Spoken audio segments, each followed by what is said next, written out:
Paracha de cette semaine, Parashat Kedoshim, a 51 mitzvot. Rashi il amène que cette paracha a été dit en présence de tout le peuple juif parce que c'est une paracha que beaucoup de parties de la Torah dépendent d'elle. Une des grandes mitzvot dans la paracha de cette semaine, il nous parle de la mitzvah d'aimer ton prochain comme soi-même. Il y a un autre passage qui dit comme ça: Lo ta'amod adam re'echa. Explique Rashi, tu ne peux pas voir quelqu'un en train de mourir et toi tu peux le sauver. L'irod b'mitato ve'ata yachol le'atzilo. Qu'est-ce qu'il vient Rashi nous expliquer? On sait très bien que le passage qui parle de cela.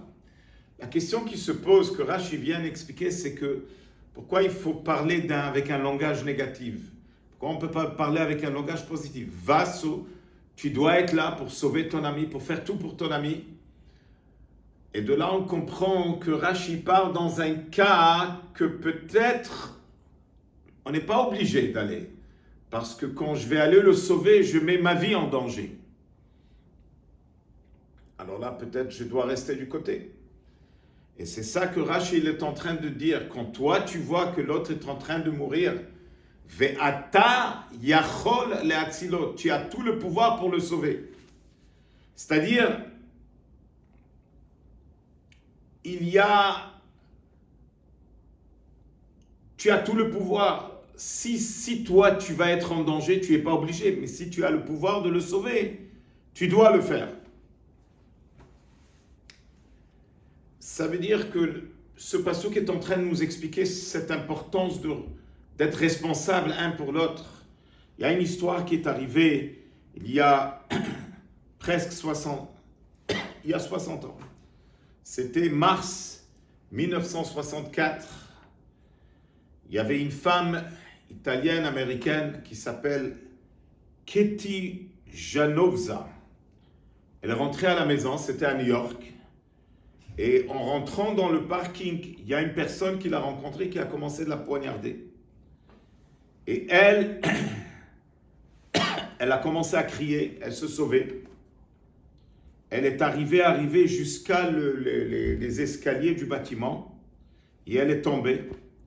Après 10 minutes qu'elle était comme ça allongée par terre, le gars qui l'a poignardée, il est revenu, il a vu il a continué à la poignarder. C'est un événement qui a duré une demi-heure. Elle a tellement crié, elle a tellement hurlé, tous les bâtiments autour. Mais personne n'est pas descendu pour voir qui c'est qui crie. Plus tard, les voisins ont dit qu'ils ont entendu, qu'ils ont vu. Mais il n'y a personne qui s'est même dérangé pour faire un appel à la police. Et à la fin, quand quelqu'un il appelait à la police, c'était déjà trop tard, elle était déjà morte.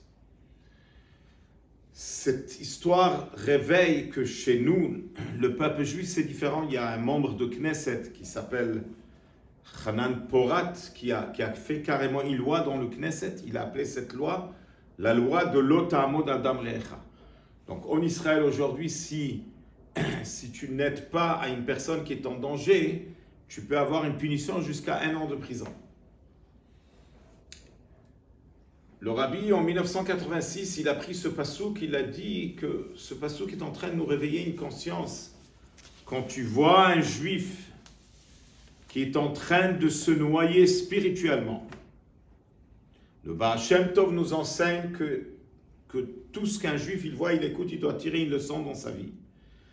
Alors, quand tu vois un juif qui est en train de se perdre spirituellement, tu peux dire: de quoi je me mêle? La Torah dit, si toi tu as vu qu'il est en train de l'irod b'mitato, tu es en train de voir comment il est en train de se noyer spirituellement. Le fait que tu as vu, ça veut dire que Hachem il t'envoie un message que ata yachol le'atzilo, que toi tu peux le sauver, qu'Hachem il te donne les forces. Quand tu vois un juif en train de s'assimiler, le fait que tu es au courant de ça, tu ne peux pas dire: ah, qu'est-ce que c'est? Le fait que tu as vu Hachem, il te donne les forces pour le faire. Donc, et de savoir que quand on le fait, aujourd'hui, rapprocher un juif vers le judaïsme, ce n'est pas une affaire de luxe, c'est urgent, c'est une question de vie, c'est pikuach nefashot. quand on pense un petit peu à ce qui arrive cette année, ce qui est arrivé le 7 octobre, combien de ces soldats et combien de ces bénévoles qui sont partis donner leur vie, ils ont mis carrément leur vie en danger.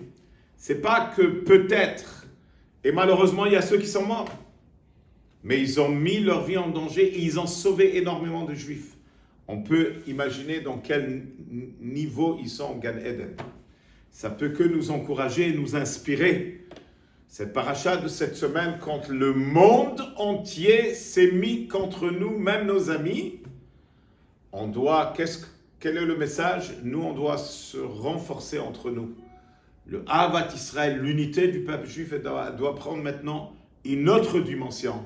Et c'est comme ça qu'on va gagner, Be'ezrat Hashem, la guerre, et on va gagner la guerre finale, qu'on va finir avec cet exil, et on va avoir Mashiach Tzidkenu Bekarom Mamash.